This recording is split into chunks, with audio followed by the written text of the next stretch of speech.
Let us commit things to the Lord in prayer as we study His Word. O Father God in heaven,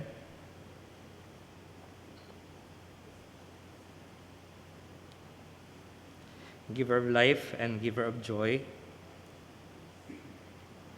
source and fountain of all wisdom and knowledge and understanding, Father, we first give you praise and thanksgiving for having this day that we could be gathered as your people in prayer, in worship, and in fellowship, and also, Lord God, in the study and meditation, Lord God, of your word. O Lord dear God, we would just like to ask for your help once again. Let our hearts, dear Lord, be filled with your word as well as with your spirit, and cause us, dear Father God, to know and love and serve you more, to abound, dear Father God, in your work and in the Christian life, and glorify and honor your name as well. O Lord dear God, touch our hearts, touch our lives, and cause us, Lord God, indeed, to live it, Lord, for your glory, not to waste our lives. Help us, O Lord. We ask you all of this. In Jesus' name we pray.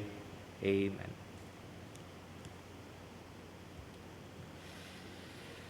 How could we say that life has already become a tragedy?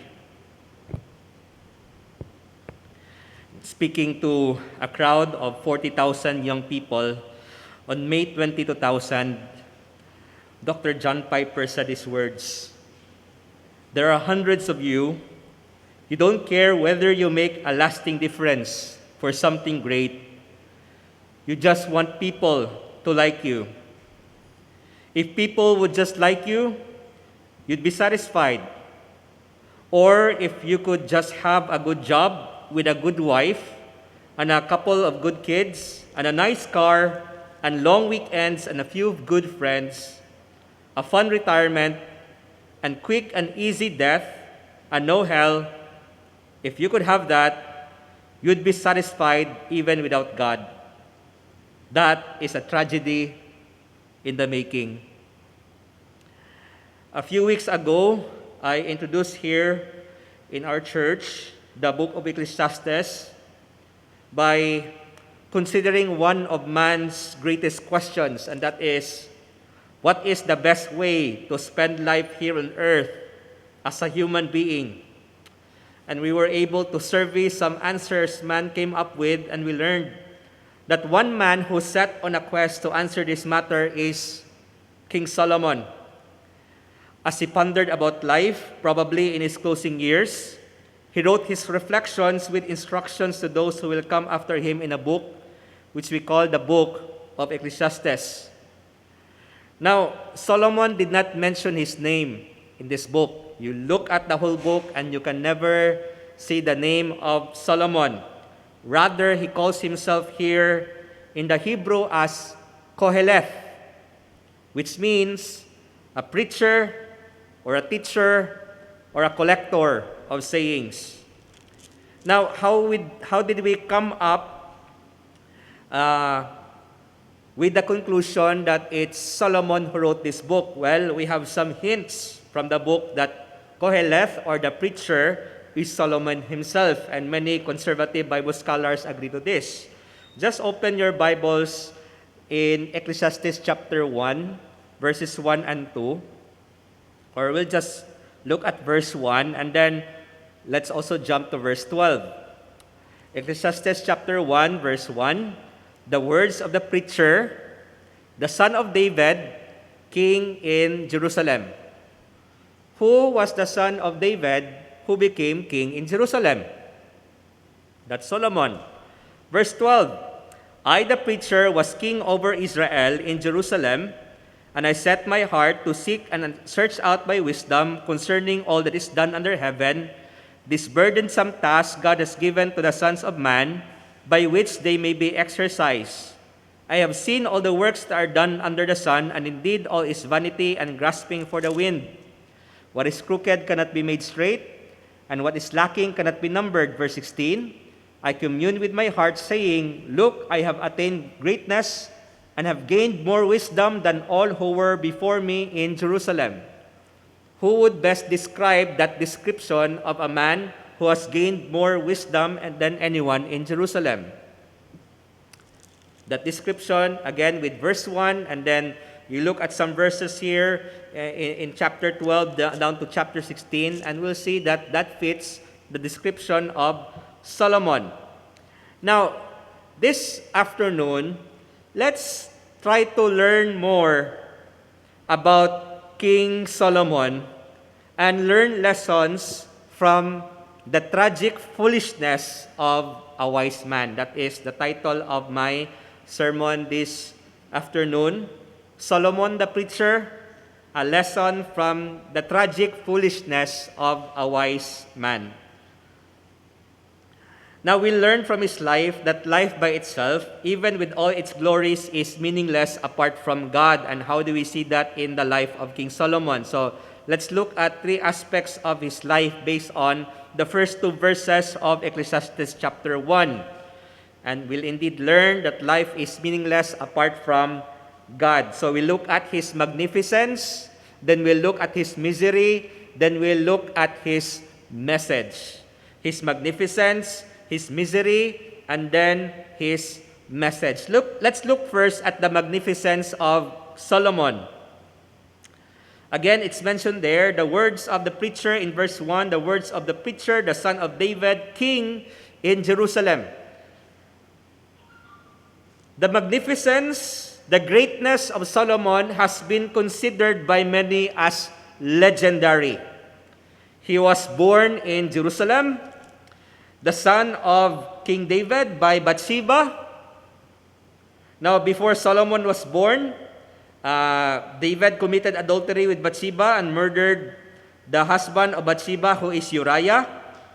The Lord was angry with David, and his first son with Bathsheba died. So Solomon had an older brother who died because of the sin that David and Bathsheba committed. However, the Lord blessed the repentant David, who took Bathsheba as his wife and gave them another son, and that son is Solomon. You look at 2 Samuel chapter 12, verses 24 and 25. It says there, Then David comforted Bathsheba his wife and went into her and lay with her. So she bore a son, and he called his name Solomon. Now the Lord loved him. The Lord loved Solomon. And he sent word by the hand of Nathan the prophet. So he called his name Jedediah because of the Lord. And by the way, the name Solomon means peace from the Hebrew word shalom. Okay, di ba? When Jews greet each other, they say shalom, shalom, peace, peace to you. So that's where the name of Solomon is taken. Solomon means peace. And if you look at the time of Solomon's rule, there was peace in Jerusalem. There was not much war. In contrast to the time of David, wherein there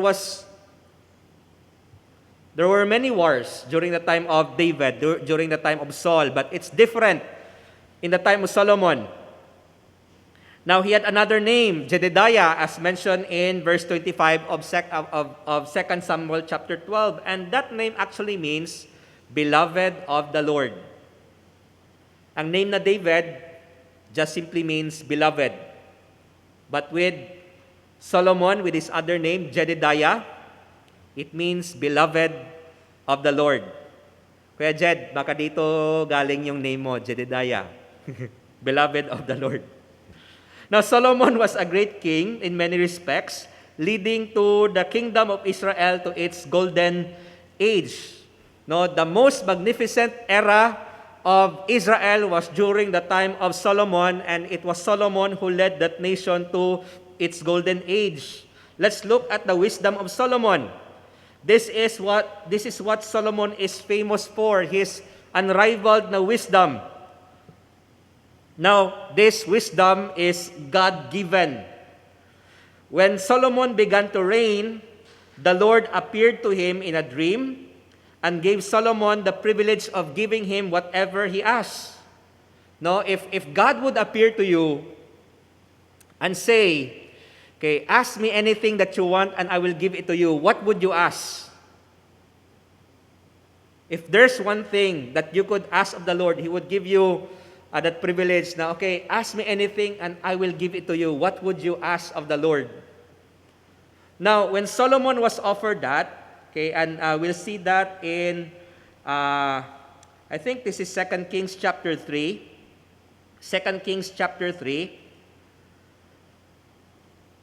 So when the Lord said to him, okay, ask and I will give you whatever you want, and in 1 Kings chapter 3, Solomon said, verse 6, "You have shown great mercy to your servant David my father, because he walked before you in truth, in righteousness, and in uprightness of heart with you. You have continued this great kindness for him, and you have given him a son to sit on his throne as it is this day. Now, O Lord my God, you have made your servant king instead of my father David, but I am a little child. I do not know how to go out or come in. And your servant is in the midst of your people whom you have chosen, a great people, too numerous to be numbered or counted. Therefore, give to your servant an understanding heart to judge your people, that I may discern between good and evil, for who is able to judge this great people of yours?" What did Solomon ask of the Lord? He said, "Lord, give me a heart of understanding, a heart of wisdom." That's all that he asked. And God was happy actually with the prayer of Solomon. Verse 10, "The speech pleased the Lord that Solomon had asked this thing. Then God said to him, because you have asked this thing and have not asked long life for yourself, nor have asked riches for yourself, nor have asked the life of your enemies, but have asked for yourself understanding to discern justice, behold, I have done according to your words. See, I have given you a wise and understanding heart, so that there has not been anyone like you before you, nor shall any like you arise after you." Solomon, with your prayer, I'm going to make you the wisest man who ever lived. Now, at some point in time, that wisdom of Solomon was tested. You remember the story wherein two women came to Solomon's court, and each one is claiming, "This is my baby." They argued with each other, they quarreled before King Solomon. And Solomon had this solution. All right, if two of you are claiming the baby, so let's do this. Let's divide the baby into two. But that is actually Solomon's wisdom working, trying to find out who the actual mother is. Because when the one woman said, "No, don't kill the baby," and the other woman said, "Okay, that's fair. Let's divide the baby so that we'll have the baby, each one for the two of us." And Solomon was able to determine who the actual mother was. It's the woman who didn't want the baby to be killed. And the kingdom was much impressed with the king's judgment. Okay, verse 28, 1 Kings chapter 3, "And all Israel heard of the judgment which the king had rendered, and they feared the king, for they saw that the wisdom of God was in him to administer justice." So the whole kingdom was impressed, and later on, it was not just the kingdom of Israel that was impressed with the wisdom of Solomon, but then the whole world marveled at the wisdom of Solomon.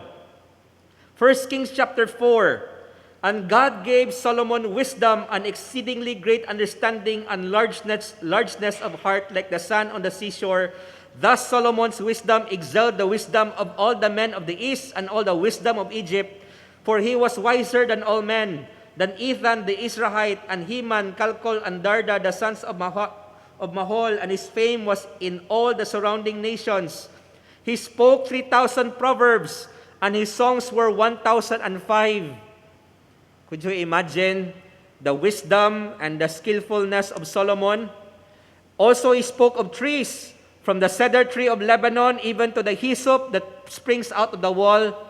He spoke also of animals, of birds, of creeping things, and of fish, and men of all nations, from all the kings of the earth who had heard of his wisdom, came to hear the wisdom of Solomon. If there was a lecture that people would like to hear at that time, it was Solomon. They would like to hear Solomon. And of course, one prestigious audience that King Solomon had was the Queen of Sheba.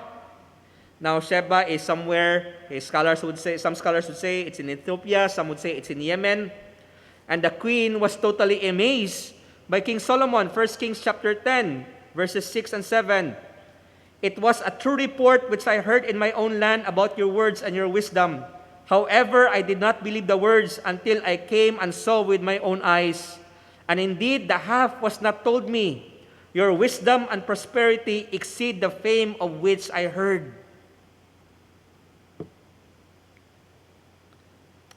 1 Kings chapter 10, verses 22 to 24. So King Solomon surpassed all the kings of the earth in riches and wisdom. Now all the earth sought the presence of Solomon to hear his wisdom which God had put in his heart. He was a worldwide celebrity in terms of wisdom. That's the magnificence of Solomon in his wisdom. But that's not the only thing that he is great with. He is also magnificent in his wealth. The Lord, in addition to wisdom, gave Solomon riches. No, he said this in 1 Kings chapter 3, verses 12 to 13, when God told Solomon, ask me whatever you ask and I will give it to you. Solomon said, Lord, please give me wisdom.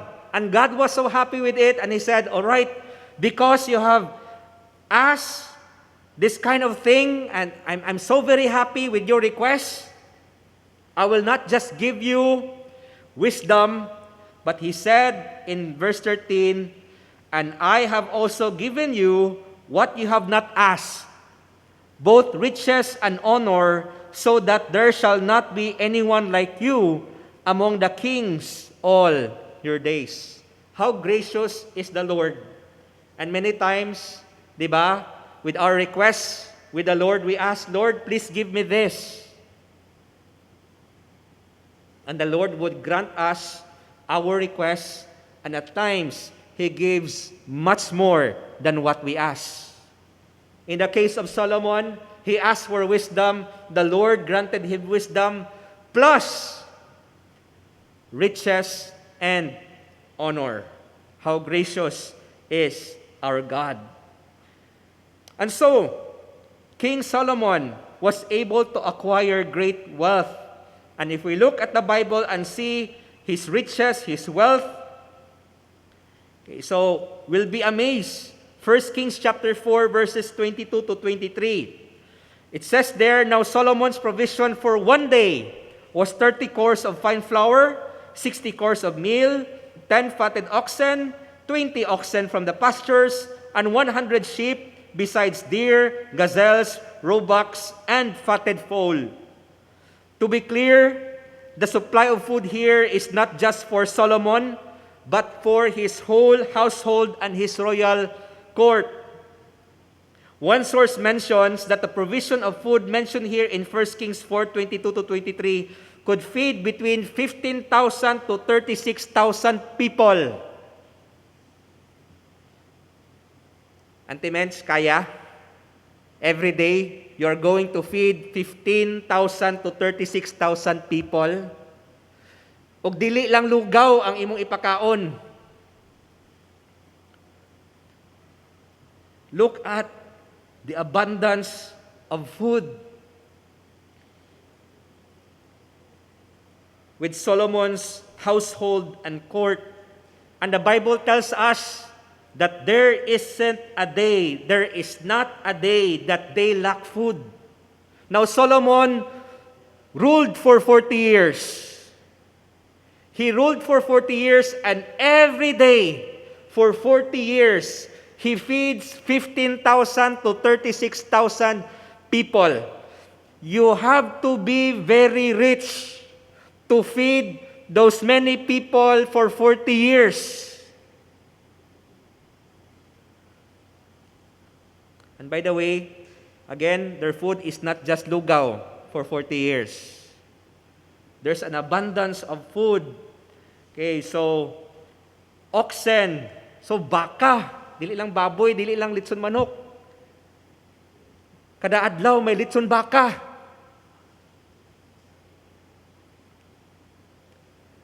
Nay sheep, nay deer, and all kinds of meat that is of course allowed in the Jewish diet. Every day, the Bible tells us, verse 27, verse 28 of 1 Kings chapter 4, and these governors, each man in his month, provided food for King Solomon and for all who came to King Solomon's table. There was no lack in their supply. There was no lack in their supply. Now, Solomon also had a fleet of ships, something which his predecessors, King Saul and King David, didn't have. And these ships engaged in marine merchandise and brought gold to him. 1 Kings chapter 9, verses 26 to 28. King Solomon also built a fleet of ships at Ezion Geber, which is near Elath on the shore of the Red Sea in the land of Edom. Then Hiram sent his servants with a fleet, seamen who knew the sea, to work with the servants of Solomon, and they went to Ophir and acquired 420 talents of gold from there and brought it to King Solomon. Now, there is this mention of 420 talents. And how much is that? 420 talents. A talent is around 35 kilograms. 1 talent of gold is 35 kilograms of gold. So 420 talents is equal to 14,700 kilograms of gold, or almost 15 tons of gold. The value, if we calculate it in today's standards, the 2018 price of 1 kilogram of gold is $41,159.69. So 420 talents is $988,643, or that is almost 29 billion pesos. Probably this is the first expedition of the fleet of ships of King Solomon, and with that, they were able to bring gold that is worth 29 billion pesos. And that's not the only gold that Solomon received in his life, because the Bible continues to tell us in 1 Kings chapter 10, verses 14 to 15. The weight of gold that came to Solomon yearly was 666 talents of gold. Besides that, from the traveling merchants, from the income of traders, from all the kings of Arabia, and from the governors of the country. And so let me give the estimate of 666 talents of gold. In peso, it's 46 billion pesos. Every year, just the gold. Just the gold. We didn't count the silver, we didn't count the bronze, we didn't count the precious stones, and other valuables that Solomon had. And if Solomon receives 666 talents of gold every year for 40 years, that would be $38 billion, or 1.8 trillion pesos. And again, we just counted the gold. Ang gold lang.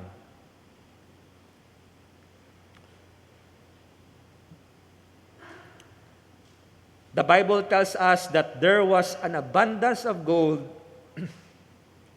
that if we look at 1 Kings chapter 10, verse 21, it says there, all King Solomon's drinking vessels were gold, and all the vessels of the house of the forest of Lebanon were pure gold. Not one was silver, for this was accounted as nothing in the days of Solomon. There was so much gold in the days of King Solomon that silver has no more value anymore. Could you imagine? Tanan nato nga baso, tanan nato nga tinidor, o kaning kutsara, o tanan nato nga kaning plato, dinha sa parsonage gold na tanan? Wala na tanan. Wala na tanan kung gold na tanan. Wala man gani no nga kwan lang. Okay. Wala man gani nga kaning puthaw lang, ay hapa ka kung gold. But could you imagine the luxury of Solomon?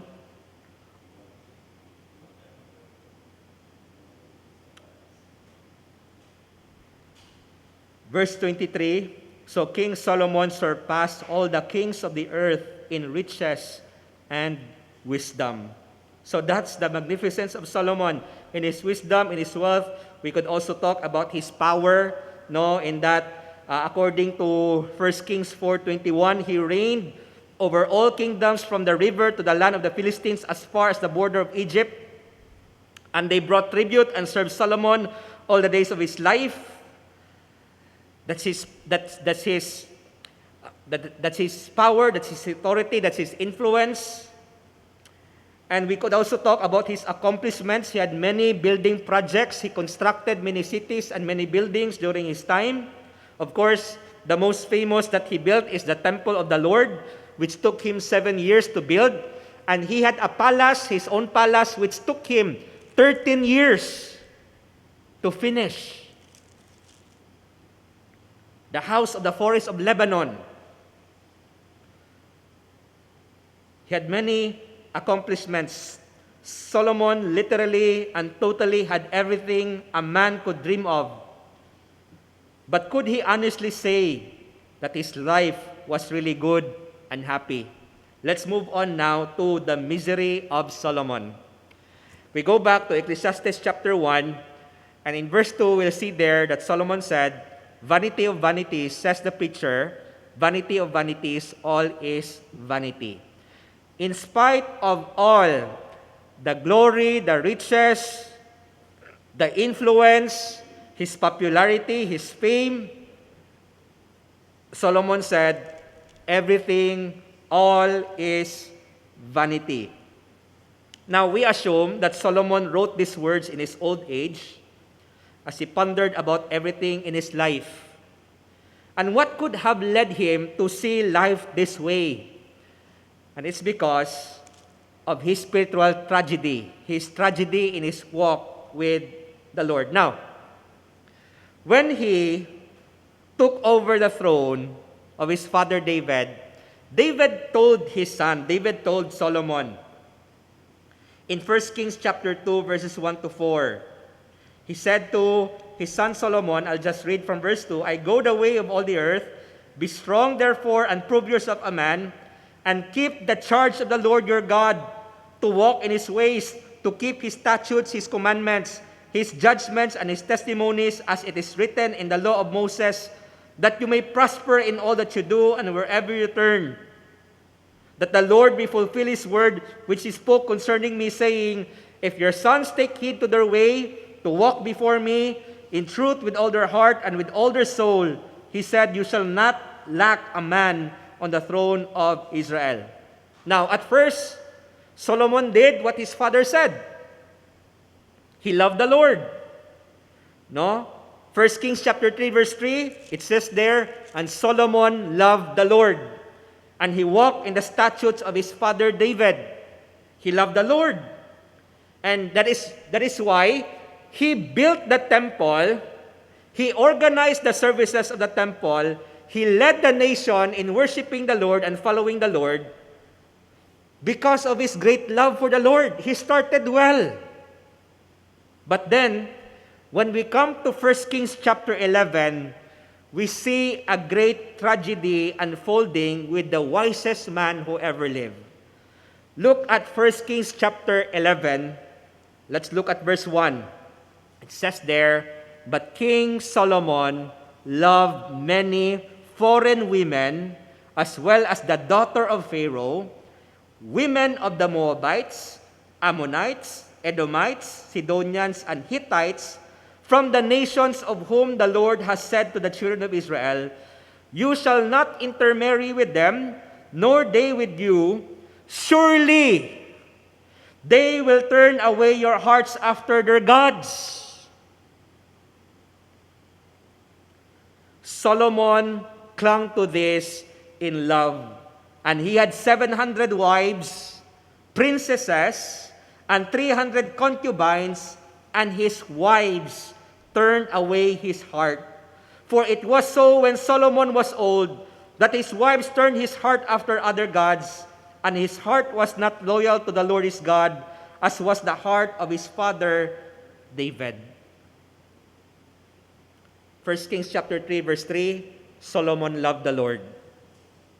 But then, 1 Kings chapter 11, verse 1, Solomon loved many foreign women, women who do not worship God, and women whom God warned the Israelites, surely they will turn your heart after other gods.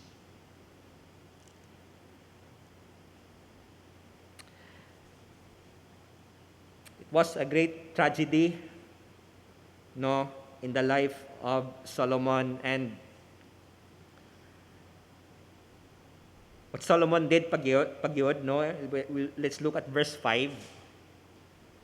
No, so at first Solomon built the temple for the Lord, but here is no a sadder pagyod nga reality with Solomon turning after other gods. Verse 5, Solomon went after Ashtoreth, the goddess of the Sidonians, and after Milcom, the abomination of the Ammonites. Solomon did evil in the sight of the Lord and did not fully follow the Lord as did his father David. Then Solomon built a high place. He built a worship place for Chemosh, the abomination of Moab, on the hill that is east of Jerusalem, and for Molech, the abomination of the people of Ammon. And he did likewise for all his foreign wives who burned incense and sacrifice to their gods.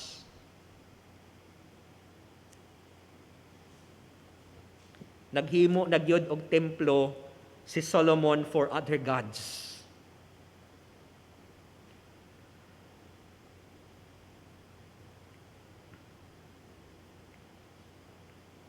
And how did the Lord react to this? Verse 9, the Lord became angry with Solomon because his heart had turned from the Lord God of Israel, who had appeared to him twice, and had commanded him concerning this thing that he should not go after other gods, but he did not keep what the Lord had commanded. Solomon knew that God is real, that the only one true God is none other than the God of Israel, Jehovah. Solomon personally knew God. God appeared to him twice.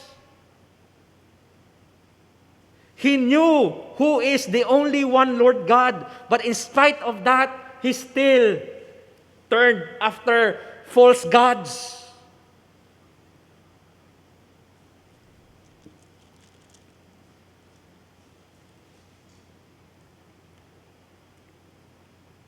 He still turned after fake gods, unreal gods.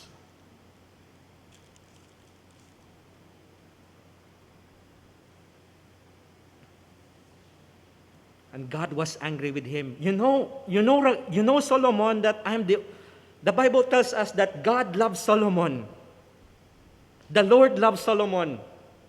And that is reflected in his other name, Jedediah. The Lord loves Solomon. There's only one God who loved you. But why do you go after other gods? I'm the God who gave you wisdom. I'm the God who gave you all these riches. I'm the God who gave you fame and who gave you popularity and who gave you influence and authority. I'm the God who blessed you with all these things. But why, Solomon? Why do you seek after other gods and even you built temples for them and you did not keep my commandments? Verse 11, therefore the Lord said to Solomon, because you have done this and have not kept my covenant and my statutes, which I have commanded you, I will surely tear the kingdom away from you and give it to your servant. Nevertheless, I will not do it in your days. For the sake of your father David, I will tear it out of the hand of your son. However, I will not tear away the whole kingdom. I will give one tribe to your servant for the sake of my I will give one tribe to your son for the sake of my servant David and for the sake of Jerusalem, which I have chosen. And so we see Solomon, the wisest and richest man of his time, was led astray by his ungodly wives to turn away from the one true God.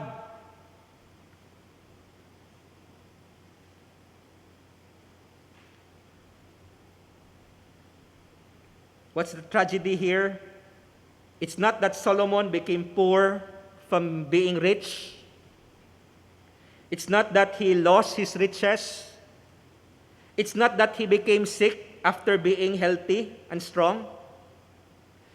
The tragedy is not that he lost his kingdom and his influence. The tragedy here is that Solomon forgot his Creator and the commandments of God. And yes, Solomon may have continued to receive 666 of talents of gold every year until the end of his life. He continued to be rich until the end. His ships might still get much merchandise from abroad. He may still have his kingdom stretching from the Euphrates to the border of Egypt. But he turned away from his shield and his exceedingly great reward. The wisest man who ever lived committed the greatest foolishness of all, of not loving God above all. And by the way, this should be a warning. The life of Solomon should be a warning to us.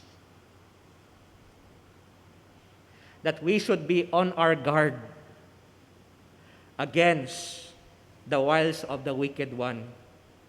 Kay kung ang wisest man who ever lived fell into that temptation, I mean, are we as wise as Solomon? I do believe we will say we're not. But if the wisest man who ever lived fell into that kind of sin, how much more us who are not as wise as Solomon?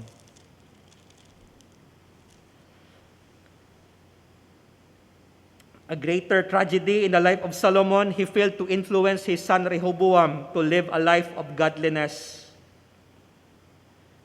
Rehoboam, his son, later on, 1 Kings chapter 14, verse 22, during the time of King Rehoboam, Judah did evil in the sight of the Lord, and they provoked him to jealousy with their sins which they committed, more than all that their fathers had done.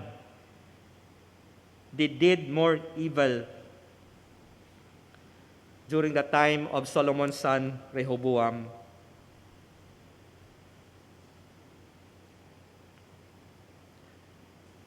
The magnificence of Solomon, the misery of Solomon, will say life is just miserable apart from God. Now let's look at the message of Solomon. Verse 2 again, he said, after he reflected on everything he experienced in life, his magnificence as well as his misery of turning away from the Lord, he realized his failures in the last years of his life, but it was already too late. It was already too late. Why? The damages had been done.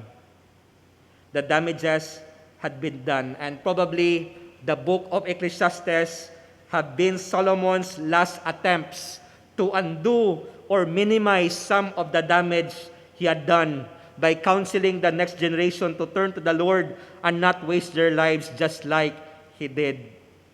Solomon learned the hard way that life lived apart from God will be meaningless, and that's why he said, "Vanity of vanities, all is vanity." We don't need to be another Solomon. We don't need to waste our lives. Let's seek first the kingdom of God and His righteousness, in this world. So how are you in your life? You might say, "I'm good. My dreams are coming true." That is good. But if that is all you think life is all about, your life will end up just like Solomon. If you just dream that you will have all the things that this world offers, but God is not in it, your life will just be another Solomon. Let me close with these words by Dr. John Piper, taken again from his preaching on May 20, 2000. He said, "I tell you what a tragedy is.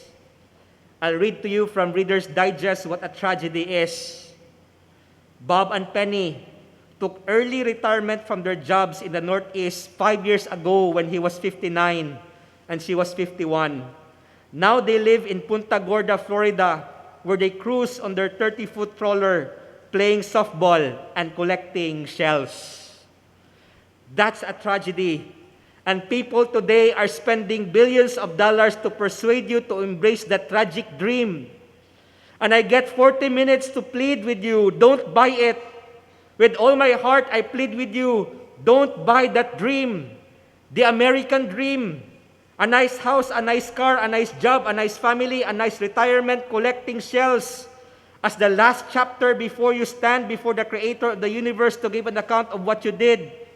Here it is, Lord, my shell collection, and I've got a nice swing, and look at my boat. Don't waste your life. Don't waste it. If you haven't trusted Christ as Lord and Savior, repent of your sins and come to the Lord. What good will your life be and your life for eternity if you don't have Him? As Jesus said, "What shall it profit a man if he gains the whole world but loses his own soul?" And for us who are in Christ, let us grow in loving God above all and helping others love God above all and avoid the pitfalls of King Solomon. Let us not waste our lives. Let us pray. Father God in heaven, thank you so much, Lord, for this time, reminding us with the life of King Solomon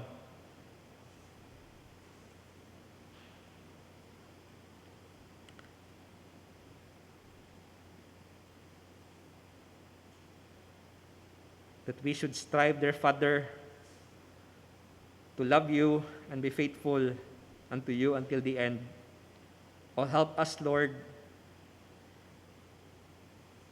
that with the blessings that you give us, we will not lose sight of you, the blesser. Help us, Lord God, that with the gifts that you give, help us, Lord God, to enjoy you, the giver, as well as the gifts that you gave. Help us, Lord, to serve you with the strength, the treasure, the time, and the talents that you give to us. Help us, O Lord, to run the race with patience and to finish our course with joy. Help us to see that life is a marathon, not just a sprint. Help us, Lord God, to endure until the end. Glorify and honor your name, O Lord. Thank you so much once again for this evening. In Jesus' name we pray. Amen. Good evening, and God bless us all.